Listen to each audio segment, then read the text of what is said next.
Can the voters you're asking to turn out for you today trust this process and trust in the results of this primary? You know what? We all have such a wonderful opportunity. Only in America, not only in America, but in America, we get to decide. And so for every single Pennsylvanian, the way you can, be a part of this process is make sure you're here.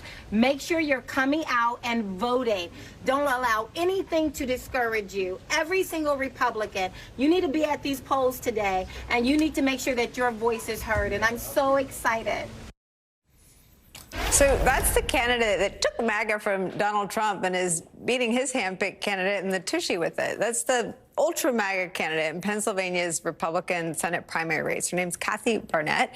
She refused to concede her own loss in a House race 2 years ago due to her claims of voter fraud. She lost by 20 points. She was in attendance on January 6th. She's telling Republican voters today, though, not to be discouraged as they cast their ballots in today's primary. It's an interesting comment, as Pennsylvania has been deeply entrenched in the ex-president's lies about the 2020 election results.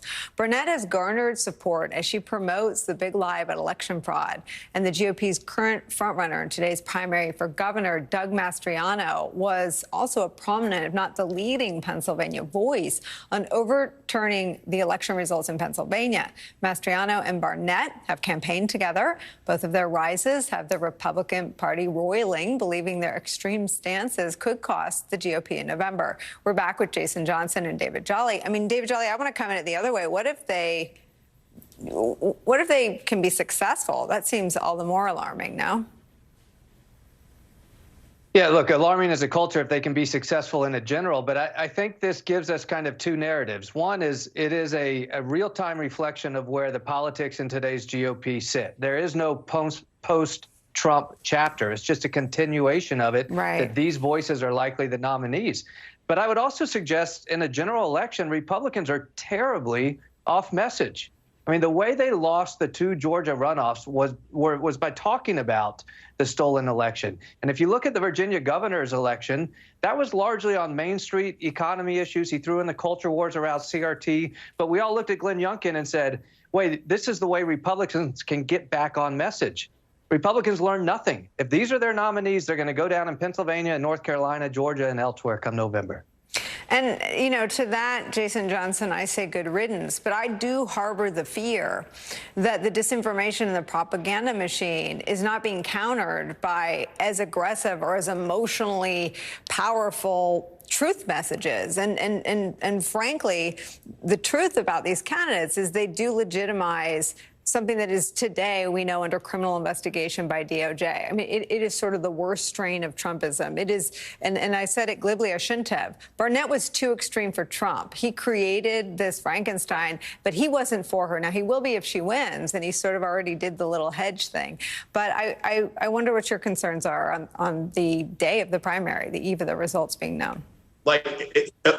Imagine if, the Proud Boys had a baby with Diamond and Silk, and that's how you get this lady, right? It's all of the sort of, cultural performance of a lot of African-American Trump supporters mixed with this ridiculous extremism that the Republican Party, or the Republican organizations, as I tend to call them now because they're not a party, has sort of mainstream. It is dangerous. It is problematic. And in a very cynical way, and cynical because I think that's how a lot of the Republicans have operated lately, I think there are people who would kind of want her to be the candidate because it's likely that she'll go up against Lieutenant Governor Fetterman, who has potentially some issues with African-American support. And if she attacks him over and over and over, that may be a way to suppress the vote. Do I ultimately think that she could win? No, because I don't think that the people of Pennsylvania, unlike perhaps in some other states like Georgia and Florida, I don't think the people of Pennsylvania are that ideological. They want practical things done. Fetterman can actually show that, any of the Democrats can show that they can get practical things done. So I don't think she'll be successful. But the fact that people like this can advance throughout the Republican ranks is indicative of the fact that it's not been a party of ideas for 10 years now.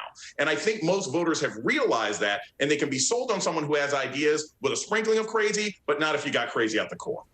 Yeah, and you know, it may only be interesting to sort of ex-Republicans like us, David Jolly, but in some ways the most interesting campaign is the failure of David McCormick. He's Mitch McConnell's, you know, sort of horse in the race, and he did represent a return to almost like Rob Portman-like Republican, right? Portman didn't stand up to Trump. He voted with Trump, but he wasn't Trump-like in conduct or temperament. And so that was on the menu. And it's very clear that the election day momentum is around Barnett, and the front runner in the polls has been Trump's candidate, Dr. Oz.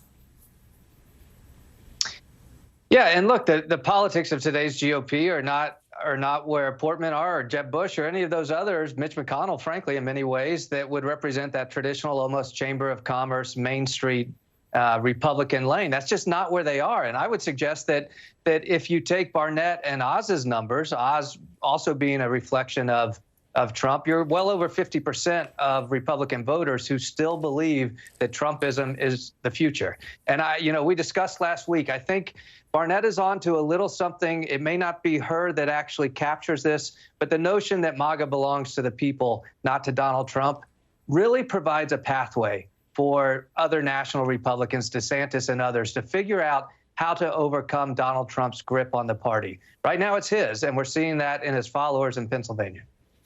It is something that we'll be unpacking for many, many days. It's also had some health stories. Attorney General Josh Shapiro announced that he tested positive for COVID.